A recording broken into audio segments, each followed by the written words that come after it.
So for the final screencast for our lookup series of screencasts, we're going to look at the functions index and match. So I'll start with index. So equals index, and it returns a value or reference of a cell at the intersection of a particular row and a column in a given range.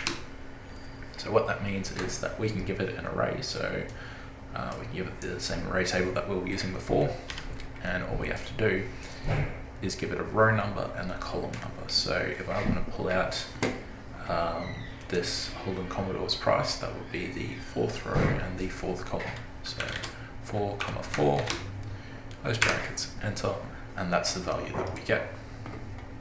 So I can change this to the third row and the fourth column.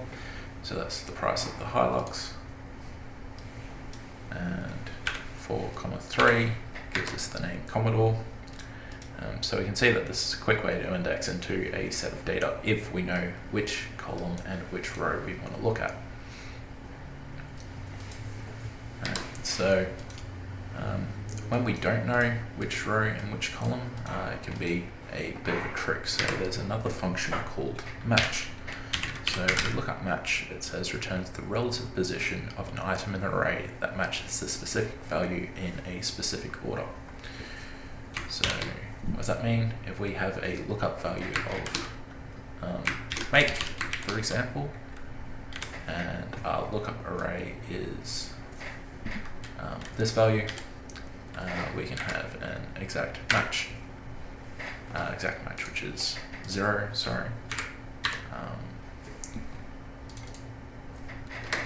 Put a 0 in there and we get an exact match, so it says 2. So 2, because it is the second value of this array, right?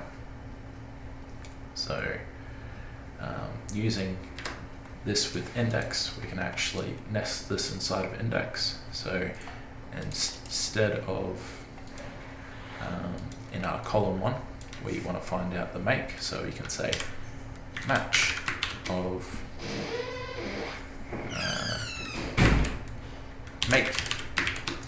The lookup array will be this one, and the match type is a 0, and we close the bracket. So we've nested a function inside of a function, and when we press enter, it works. So we've got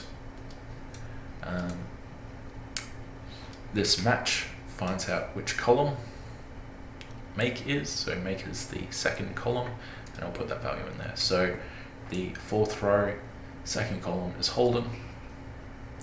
We can do that for, say, the 8th, which will be BMW.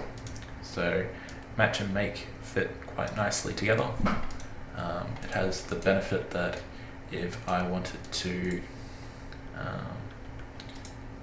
rearrange this data, so I might want to take those ones out and insert to the left. We can see that this didn't change. So because it's trying to match on make, match now returns a 3, and we still get BMW out.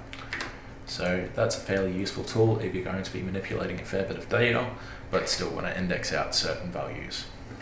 So that concludes our lookup screencasts. Between these 3 screencasts, we have some fairly powerful lookup tools, and that should be enough to cover you for the labs. You'll probably find that a lot of these get used with a lot of other functions inside of them, particularly our logical functions that we'll go into in the next set of screencasts. It just increases the amount of uses that we have for these functions. So join us in the next set and we'll show you how to use the if statements and a couple more logical things.